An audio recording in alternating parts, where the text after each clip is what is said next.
Hi, this is Tashina. And this is Jonathan. And this is Abandoned Ship, a podcast where we take you through Deep Space Nine. And today we have Season 2, Episode 8, Necessary Evil. The transcript starts, it is a dark and stormy night. I was just going to say. And the electric is off. I was just going to say, we start on a dark and stormy night. That's literally the first line of the transcript. Wow. It is a dark and stormy night and the electric is off. Oh, so they know what they're... Oh, they took my line. They did. Definitely sets up the vibe of the episode. Because it's definitely a noir. Very noir. Episode. Without being, like, silly. Like... Yes. They have enough excuses as to why it is the way it is, but it's definitely, an homage. Mm-hmm. You can still take it seriously. Yes. I was thinking about this the other day because, so for example, the Strange New Worlds musical episode, yes, I think you can go too far where you can no longer take the show seriously. Did you ever watch it? No. Because I saw it. What'd you think? I think it's hard to judge also because I hadn't really seen anything else. So jumping into just that episode is just like, whoa. It was hard to gauge. Because the only other episode I've seen is the one with the Lower Decks crossover. The Lower Decks crossover, which honestly I thought was a good episode. But it was because they were in it. Yeah. So back to a dark and stormy night. Yes. We are actually in Bajor with Quark on this dark and stormy night. He is meeting a Bajor woman. We find out later her Vatrick is her last name. Mm-hmm. Palra Vatrick. Or Vatrick Palra. I guess they do it reverse. A hot femme fatale coming in. Yes. And they sort of get away with making her very sort of noir, classic 50s or something get up because she's Bajoran. So you can sort of, this is just... because they have sort of the gown and everything and the way she talks. It's very... Yes. With some elements period. Of, their culture. But yes, definitely. Yeah. She reads as a 1930s, yes, femme fatale. And also gorgeous. Great casting. I was beautiful. Convinced that this lady was the Borg Queen in Voyager because the voice is so similar. And apparently she's not. So that's crazy. She's definitely from somewhere. I got to figure it out later. She asked Quark to come here, do her a little favor. Her husband and her used to run a shop on DS9 5 years ago. We find out later it's a chemist shop. During the occupation. The occupation. And they left something valuable in the walls, and she really needs it. It's in a box and wants Quark to go fetch it for her. And, she will do it give him 5 bars of latinum and promise of future sex. Yeah, and maybe a ear job. But yeah, they have a great back and forth here. Her opening line is, I didn't kill him, So it's the setup is so because the reason why she left was her husband was murdered on the station. And there's always a question mark of whether she did it or not. Yep. But yeah, back and forth, great. He does mention, oh, you want me to do this so you don't have to run into Odo, which kind of hinting that there's definitely some tension between her and Odo. History. Mm-hmm. A dead husband, too. Cold case. Yes. Ringing all the bells. And Quark heads out. And then mysterious. I call him spooky, mysterious man. You see him entering. It's like, oh, what's this about? Dun, dun, dun. Credits. We're on the promenade. Odo's walking around, and we get a voiceover. He's giving, which is Agreed. Perfect because he's giving a log. So they've always done these logs, right? So it fits perfectly into why he would be having this inner monologue to the camera, right? So he's doing this log.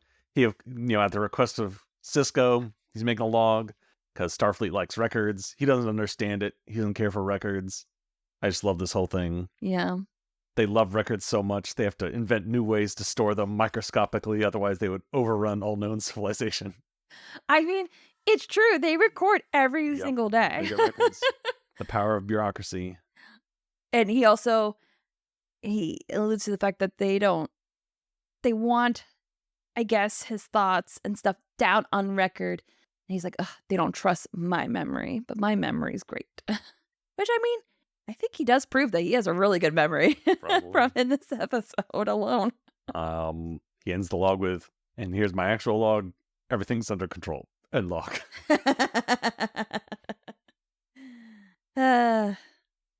So he ends his little log, and then we go over to the promenade. We see Quark and Rom come in, sneaking around, about to break in the storeroom, and this is where we start getting our Rom retcon. Yes, this is where we start to get secretly genius Rom. Yes, toned down Rom, but with a nice transition because he's still throughout this episode.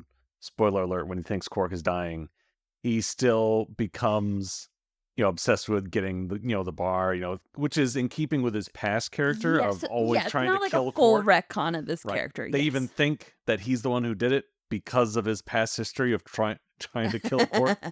Yes. So it's great because it allows you. It is literally a transition point from old Rom to new Rom. Yes, and Quark is surprised by what Rom knows. Yes. So they're talking about breaking into this lock. Yeah. And Quark's like, "Oh, I'll do it." And Rom's like, "Well, I could do it." And says he can do it like really fast. And Quark doesn't believe him. And he does it. And they break in. And then he needs to get this panel off, and Quark's going to do it one way, but Rom's like, no, that'll take too much attention. Here, use this special thing I concocted to melt through walls. He's like, you can do that? So there's this great back and forth, this whole thing with them talking about it, and Quark being like flabbergasted that Rom knows all this stuff. Also, because he learned this stuff to break into Quark's own storeroom, Quark's own hiding place, and he's just like, wait, what? He's like, oh yeah, when I broke into your storeroom in just 10 seconds. So that's also great. So keeps in line. Like, he learned these things to break into Quark's. It's also genius because this is the audience's first time hearing this. Mm-hmm. They make it so that it's also Quark's first time hearing this. Yes. So it's not a retcon in that suddenly everyone acts like it was always there. Yes. Like, where did this come from? Yes. Like, you are hearing Quark is the audience in this moment being like, wait, what? Since when were you smart? Which is perfect. Yes. I think if you're going to do a retcon, this is the way to do it. Right. Yeah, it's not a 180. You still have the hints of the old ROM, but you get starting to hints of the new ROM. 10 out of 10. No notes. So with that, they get the box, and they go back to Quark's. They open it up, and inside is just a piece of paper with 8 Bajor names. So I can't remember why Rom leaves. He goes and goes to one of the other rooms at Quark's. So it's just Quark with the list. He needs to go. He's going to get a camera, basically. A camera to take a picture. That's right. Because Quark wants some one up on the. Exactly. He knows that he wasn't supposed to open it. Exactly. He wasn't supposed to open it. But it's Quark. Exactly. He's going to get in. He's going to take a picture of it so he can use it. And because it's Quark, the wifey, the widow, also knows he's going to break into it. Because out of the shadows comes Spooky Man. Spooky Man. And he shoots Quark point blank. How many times has Quark almost died? A lot now so far. I feel like... And he flies across the room. Yes. A good, really gives you some oomph to this. Mm-hmm. That's sometimes what sci-fi lacks, is that feeling of that these made-up weapons are have actually doing something. Yes. Like when you have a gun, because we understand it, and also because it's very kinetic and physical, like that gets you. Yeah. Or a knife that gets you. You can feel it. Yes. But pew! It's just. And in DS9, they really start getting good at with like the sparks and the stunt work and everything. They really start getting good at starting giving this some oomph. This was a great one because you needed this moment to feel like he almost died, like a noir, where a guy would pull out a gun and blast someone, and you would feel that's like how do we make this laser feel that way? And the sparks flies across the room into the wall. It's like, oh damn, you feel like he is dead. He's dead. Yeah, he sure looks dead. Our mystery man takes the piece of paper and gets the heck out. We cut later where I guess Well, somebody then, heard all of his no, yeah, cries. Rom comes in, Ron comes and brother, starts like, and he starts shouting, "Somebody help! My brother's been killed!" Dun dun dun. yep.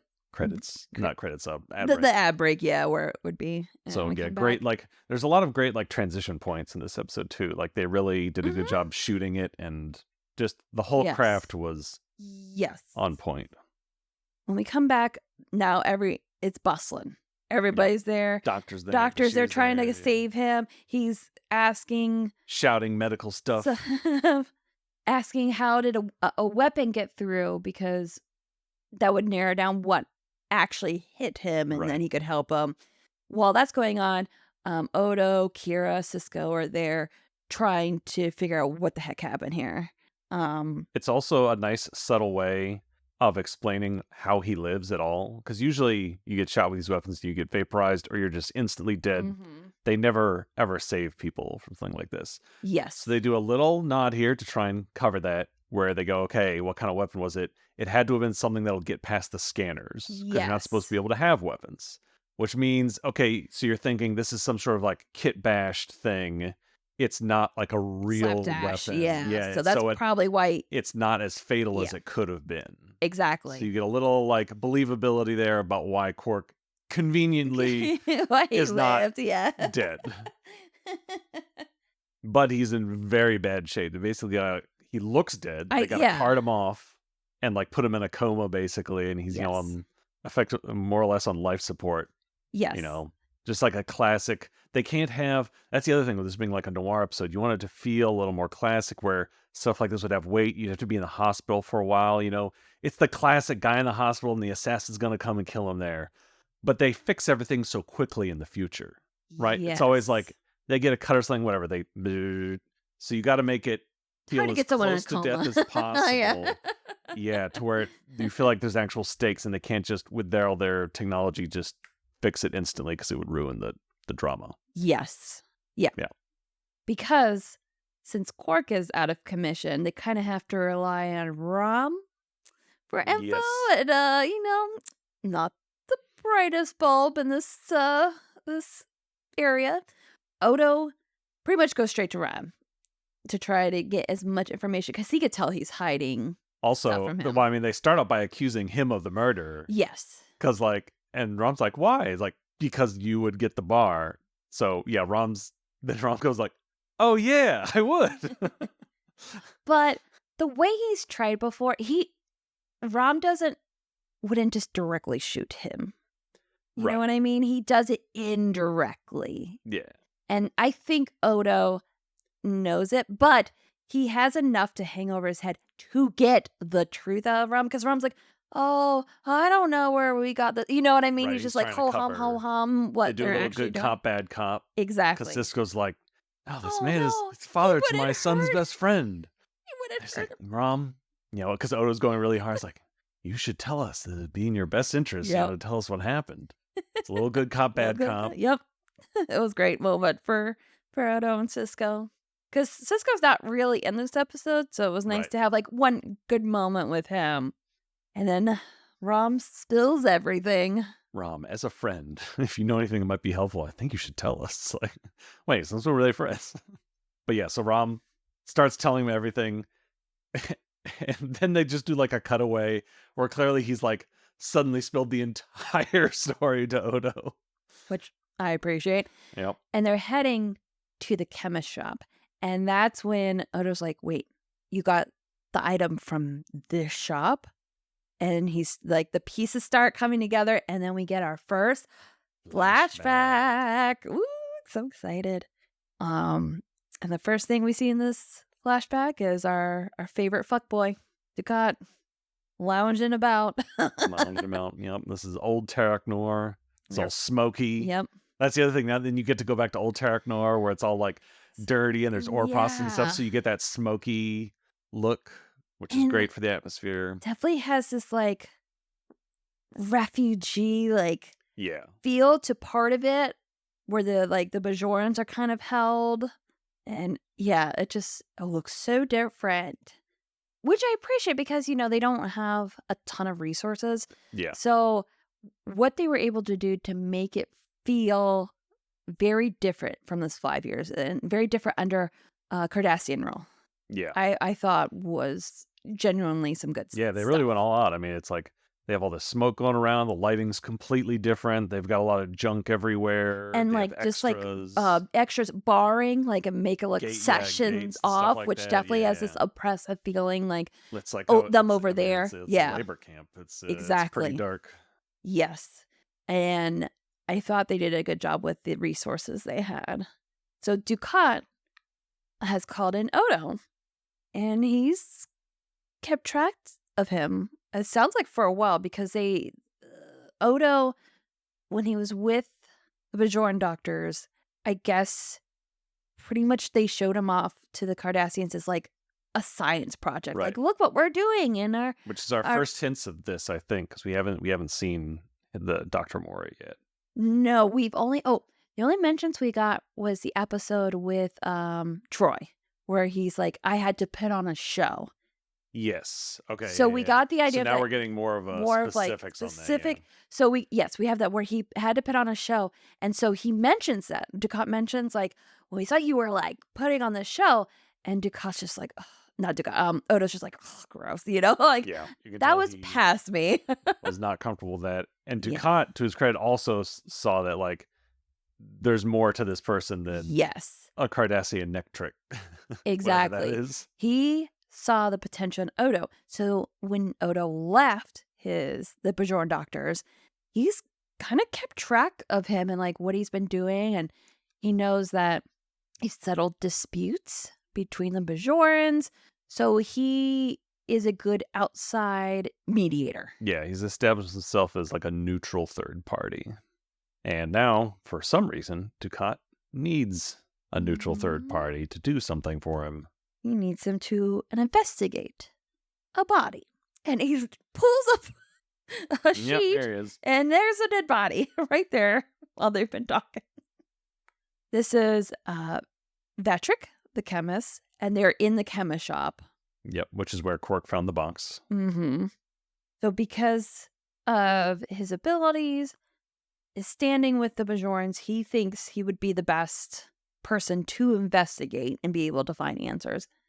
Because he tells them like, hey, I can try, but no one's going to talk to me. And pretty much they're just going to have me round up 10 Bajorans and kill them. Yeah, that's because Odo pushed back and like he's like mocks the Cardassian sense of like justice. Like, I've seen what you do here. He's not blind to it. Yes. But you're right. He's just like, well, it's either do that or I kill 10 random people. So it kind of traps Odo in this situation. And Odo says, he's not an investigator. So we get to see like pre-Constable Odo. We get to see him learn how to investigate, which is great. Yeah. When he starts out, he has certain skills that he is really good at, but you can tell he's inexperienced. Mm-hmm. He doesn't fully understand how humans work in all aspects yet. Different social or emotional things like that. He's very naive in some cases, so he has to learn all these lessons here, which is great development arc over the episode. So we see his first questioning with the widow. And I also like how she is different from the 5 years. Like, she's still beautiful, but she definitely is more like her dress is a little bit more common, but looks nice. Yeah. She doesn't look drab, but she's not opulent. Exactly. Where, like the way we see her, where she's like looks like she was living on money. Exactly. At least at some point. So, which she does have money here, but I think they're doing a good job because they have to blend in. Right. They can't look too well off. Yeah. As we find out later. And she's like, oh, my husband, he was having an affair. I don't trollop with that home wrecker. We had 2 good years, and then this hussy comes off a ship 2 weeks ago, and he's just all about her now. And I told him he needed to cut things off. He did, and she must have killed him in a jealous rage. And he's taking this all in. He's like, okay, well, do you know her name? She's like, no, but I could point her out. He's like, okay. But he does know. And he's like, For someone who seems very shaken up, you haven't cried Yeah, over he your does a very husband. Sherlock Holmes thing Yeah. here, where he's like, Something come to about him her like, eyes. your Yeah. eyes would be more swollen. Like I basically he could tell if she either now or any time in the past day basically had been crying over her husband's death. So that's what makes him suspect her Yes, she's definitely immediately. on his radar. And she doesn't really have a good answer to that. She's sort of taken aback by it. She's like, I'm just angry. I'm not sad. I'm just Too angry to angry right cry. now. So they head to the promenade and walk around. A little bit more information is given here, but pretty much she looks and goes, there's that homewrecker, and points to young Kira from Dun dun 5 years ago. dun. So now we come back to the present where Kira walks up to Odo and she asks about this list. He brings up the old cold case and they're like, she's like, you thinking this kind of has to go with that? And he's like, yeah, I definitely think this. Yeah. So you can tell like they both know, they both remember this event. Because this cold case was never solved. They don't know who killed him. So back in security, we get Odo questioning Ram about the names. He's trying to see if he can remember any of the names from the list. Poor Ram. He does get the first name, kind of. I think it was like very close. Something like Chesso. Chesso. All right. Okay. So we got at least something to work with. And then, and Kira, before we go to the flashback, Kira mentions that if it wasn't for Odo, she would have been executed for this crime. And that they've never really talked about it. Yes. Which, again, is another nice way of saying, like, we didn't know this was written yet, so we just, like... But I think it was handled well. Like, yeah, it was just something that they've both sort of known, but they knew not to talk about. Mm-hmm. That's why we've never mentioned it until now, that they have actually seen each other before. So in the flashback, we see Odo start questioning Kira about the chemist. And she's like, the fuck? We weren't lovers. What? She's like, at most, just friends. He had some ginger tea that I really like. So we just started talking, getting to know each other. That's it.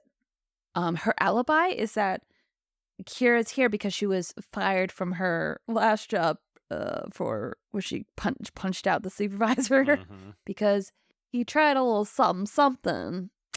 And Kira was not having that.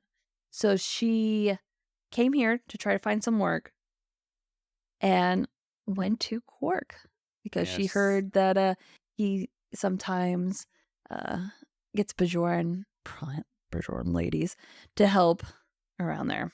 But he didn't have a place, so she didn't get work. But that was her alibi. She's trying to get a job. And she also tries to get Odo to think about, starts planting some seeds about why is Dukat having you on this investigation? It's like, well, the Bajorans won't talk to them. It's like, well, that never stopped them before. They'll just round up whoever they want. So something's going on here. Yeah, and that you're not getting. Why does Dukat care about solving this case? He'd be fine with rounding up 10 people or 10 Bajorans and killing them.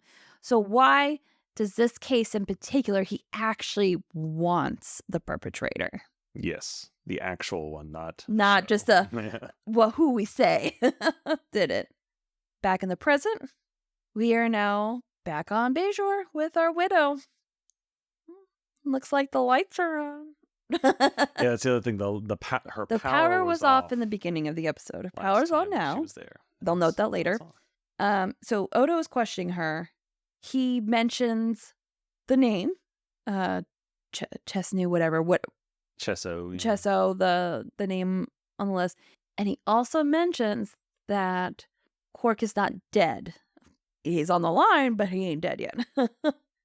This is where he then mentions, I see your power was terminated. Now it's back on this morning. And that the money went through this morning. Who gave you that money? And she's just like, I just have so many mail colors who lent me money. He's like, okay, well, how about you tell me the name? She's like, he's married. I cannot bring him into this. He's like, okay. we're back in the infirmary. Oh, the infirmary. Quark is holding on for dear life. He probably knows somewhere in the realms that if he dies, Rom gets his bar. So he's just like holding on the other side. I'm guessing, it might be Odo. I didn't write down. Kira comes in and thinks she's found Chesso. Okay, so it's Odo and Kira talking. I just didn't write down who was talking. He's been very active in charity work for the war orphans. Maybe a guilty conscience. Yes. Also, the name on the list, he just died. He, like, today. Last night. That's not good. Flashback. We're at Quark's. Oh, well, first he realizes that he mentioned Chesso to her when she was just there. Yes. And he's like, oh, she probably killed him.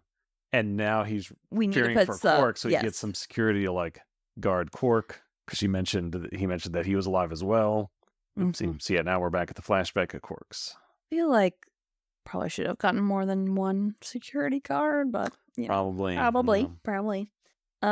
so flashback at Quark's.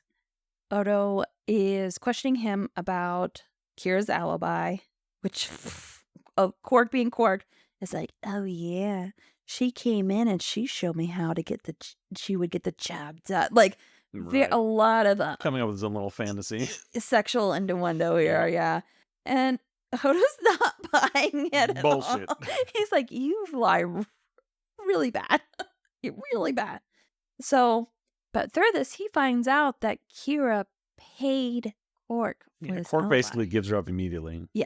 You could tell this is probably why she never liked Quark, and also why she's always trusted Odo, because of what happens later. Yes. So it does give a good insight into their she kind of their relationships.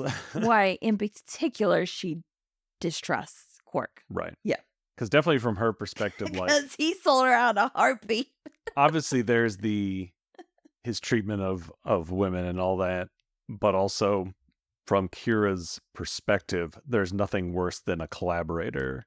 And Odo and Quark are both these third-party figures that straddle that shade of gray between, are you for us or against us? Yeah, do you count as a collaborator? Because they're not Bajoran, but she's very clear on Odo earlier in this episode, like, you have to choose a side in the flashbacks. Like, it's, he's very insistent, I'm not picking sides. I'm on no one's side. I'm on my own side. She's just like, at some point you have to pick a side. You can't just float around here. And I think because of their actions, she definitely sees Odo as having as having picked a side. Quark maybe less so. So you can tell that probably feeds a lot of the underlying resentment towards Quark over Odo, as like two examples of how they ended up landing. So just get some nice context there. While Odo is getting this information, who comes out of the shadows but Dukat? He's like, oh, who is this? Who are you talking about? Who are you talking about? Who you talking? You got a name? You got a name? Give me that name. And Odo's like, okay, take a breath. I need to know for sure, because he knows they're going to execute whoever's name he gives up. So he's like, I need to know for sure before I give up this name. We go back to the present. All right, Quarks, Cisco, and Dax are at a table. Odo comes in. I guess he's looking rather somber, but we don't actually see his face. But Cisco's like, you look like you just lost your best friend, Constable. And Dax goes, oh, it's Quark? It's Quark. I noted that too. Like, oh Quark. Man. Everyone's clocked it already. So, the names on the list, they were able to track down. Odo's basically managed to figure out who the list is. Because all of a sudden, these random people were starting to talk a lot to the widow.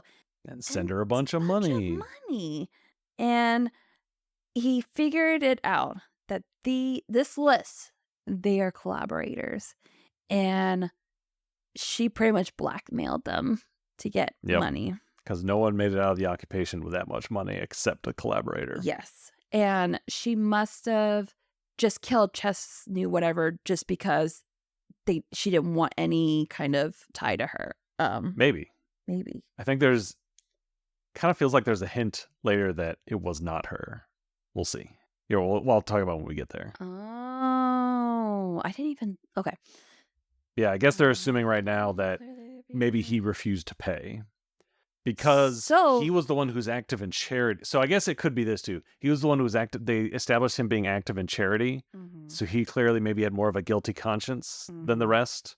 And when presented with this demand for bribery, he must have just refused, and then they figured he was a liability at that anyway point. With the name. Yeah. And so they killed her. But I think they never say concretely, but I think there's hints that it could have been either one. Okay. I'll talk about when we get there.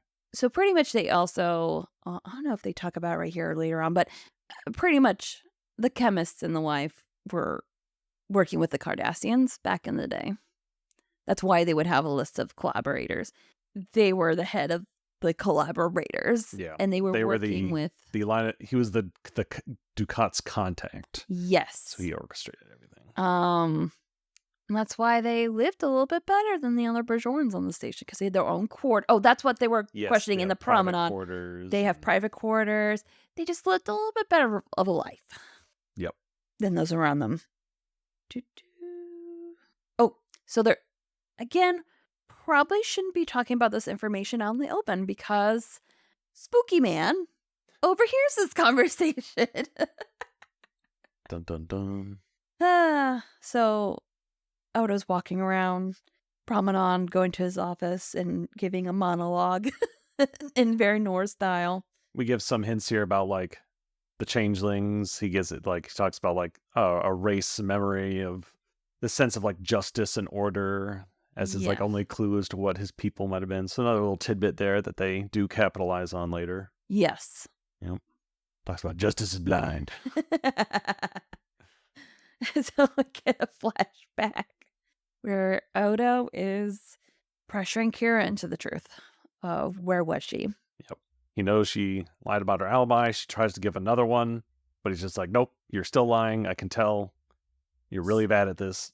So this is where she gives up that she works with the underground resistance, and she was sabotaging something on the station. And her proof is, you can look in the logs. You can see at this time it was sabotaged.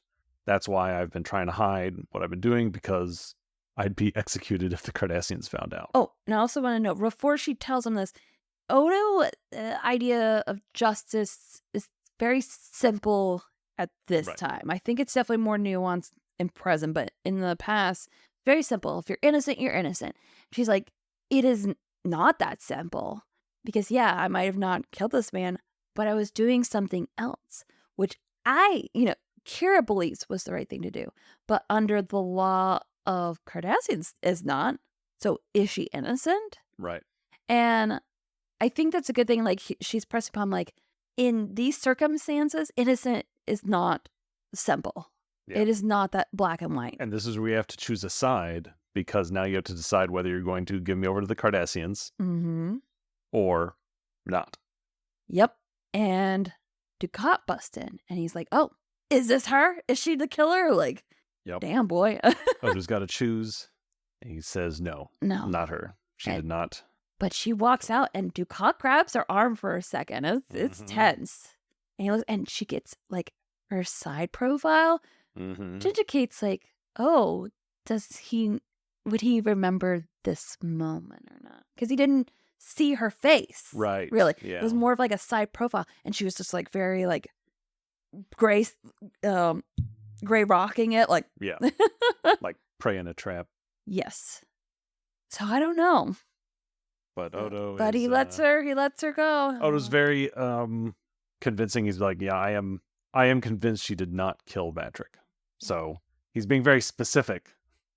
Didn't say she is holistically innocent, just she did not kill Patrick. That is what I believe to be the truth. He lets her go. And we cut back to the present in the infirmary, where Spooky Dude comes with a delivery. Flowers with a knife in them for the poor guard. And he tries to kill Quark. He tries to smother him, old school style. You should have saved the knife for Quark. Exactly. You already stabbed a guy. There's evidence you're there. You don't have to kill him with a pillow now. Shoot him again. Not very good at his job. Anyway, so he's trying to smother him with a pillow. And he And turns off his life. Yeah, he turns off his life support, tries to smother him with a pillow. then Rom comes in. Just starts, meh, meh, meh. They struggle a bit, but the scream has alerted Odo, and he busts in and They takes him arrest into him. custody. Yep, takes him into custody. And Odo says, Rom, you're a hero. It's like, I am? You just saved your brother's life. And then he realizes that he saved his brother's life, so he's not going to get the bar. And he starts screaming again. And this is where you see a smile, a slight smile on Quark's face, so you know that he's, because this is the last we see of Quark. So I guess that little smile is enough to know that he's gonna live. Okay. I guess he lives. After the outbreak, we are now in the cell in security. Our spooky man is in his cell, and it looks like they brought the widow over from Bajor to, I guess, say whether she's seen this man or not. Of course, she's like, I don't know who this man is. But pretty much they have enough where they lock her up because they have records that she's been in contact with this guy. They know. They know everything. She's toast. But they lock her up and she's like, it doesn't matter what you do, Odo. You'll never prove. She says, I never killed my husband. And he goes, I know. You didn't. And Kira's there next to him. And her face like kind of falls. And they're like, so he does a slow, sad boy walk back to his office and Kira follows him. And pretty much what happened, they discuss back and forth. He's figured out that Kira was the one who killed the chemist. She was actually there to get the list of collaborators. She'd gone into the chemist's office and he came in while she was trying to find the list and she had to kill him. And one of her other underground people was the one who actually did this. So she was able to, and he credits her with, you're a better liar than I thought. She was able to use like a truth to pitch it where she did not personally do the sabotage. That was her alibi. Someone else did. And Odo's just like, why didn't you tell me before? Like, why? We've known each other for a while now. Why didn't you tell me the truth?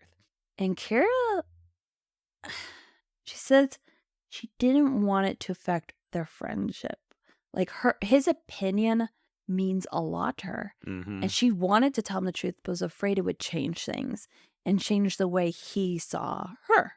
And then she asks, kind of pretty much like, does it? Like, can you trust me? And he doesn't answer. He just looks down puts his head down. This is a great ending because you could tell she's being very sincere. Yes. Where she wanted to tell him before, but couldn't. She didn't want it to affect their friendship. He starts off very sort of hostile because he's still thinking that sort of black and white way. Mm-hmm. But there's a lot of shades of gray here that he has to consider. I think also because it seems like this case especially has hung over his head these past 5 years. Like the case he never solved. So the fact that for a while now, the answer was there. The answer was there. And she could have told him. I think honestly that probably is what's more upsetting to him. Not that she did it, but that she didn't trust him to tell him the truth. Yeah. Because it's by her doing it, he's so black and white with justice. Mm-hmm. You need to be brought to justice for murdering this person. But because of the circumstances and who it is and how long it's been and what was going on at the time, it's like he is forced to reconcile those two things. Yep. And it sort of brings him into a lot of conflict here. But I think even though he doesn't say anything, which is a great way to end the episode, it doesn't have to end all happy ever after because it's a complicated situation. The answer is going to be like maybe would be the best answer he probably could have given. But I do think the things that make you sort of hopeful that it will work out is obviously one, they wrote more episodes, but two, like when she mentions their friendship, you can tell that hits him, like that he has a friend. Yes, he has someone that considers him a friend, which is something new, right? And that really has an impact on him, and just helps push him through this. But great ending. Yeah. Really liked it. Nice, quiet conversation. Not an easy resolution because it's not it's a very complicated situation. Yeah, because a lesser episode, it would have been the widow. Yeah, it would have been the widow, or they would have just brushed it off really easily. Yeah. But can't be that easy in a noir. It's got to be moving. Yeah, you got to have that twist. Mm-hmm. A noir has a good twist. And this is where he says, and obviously this is why Ducat had him investigate it, because he didn't want to be associated with, he didn't want to look the collaborators. Like collaborator. He wanted to know who it actually was, because this is someone probably from the underground who's endangering their operation. Yes. All this kind of stuff. But he mentioned, like, curious, like, when did you realize? And he said, the possibility occurred to me when you got the name Cesaro so quickly. So from Charo, she comes to him later. He mentions Charo to her. Charo he mentions Charo to two people, her and Batrick. Yes. Then he shows up dead. Yes. Kira then shows up, hey, we think we found him. It's this Cesaro guy. Mm-hmm. Oh, and he died last night. So I feel like it's still open where, because like I said, she got us so quickly. They knew who it was. She already suspected he was a collaborator. It's possible that potentially not her personally.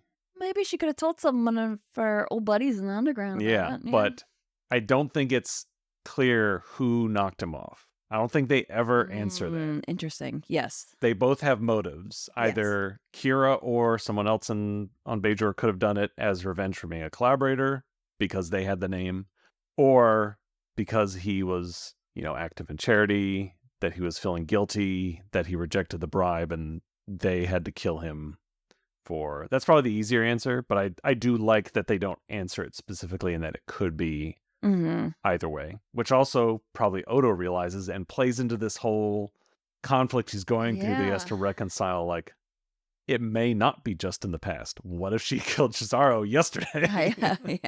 These things are still going on. What if she killing collaborators? The occupation was not that long ago, and these wounds are still fresh. Yes. But yeah. Well, no, really good episode. Really good episode. I really liked it. Every aspect of it, the acting, the writing, the camera shots, did a lot of cool transitions, the noir vibe, great homage without being too campy. Fun. Great. Yeah. A lot going on here. Definitely the best episode of the season so far. Yeah. What else we got coming up? Well, there's a bunch coming up. But yeah, no, really solid one. Yeah, I really liked it. It was nice also getting more Odo. I feel like we haven't seen him in a while. We get so much Odo. We get how he started being an investigator, his relationship with Kira, Quark, and all them three. Like, this is basically where all three of them met. Yeah, and the first look of how Terok Nor looked, like the vibe, the feel, which we returned of to the later. Occupation. Yes. Yeah, a couple times. Because they've effed up the station a couple times, but we haven't seen what it was like. Yeah. So yeah, really, really good episode. Definitely upswing. Yes. Especially from last week. And then what do we have next week? Next week we have Second Sight. Something about Cisco falling in love. Is it with the lady? The red dress lady? Something? I don't know. No, I'm talking about the girl he ends up with. No. Okay, so she's further down the line, right? Complete random thing, if I remember correctly. Okay. Yeah. Okie dokie. Which, I guess Cisco, we saw him a couple scenes in this episode, but not a lot, so. Not a lot. All right. Something. Well, we'll tune in next time for our Second Sight. All right. Bye. See you then.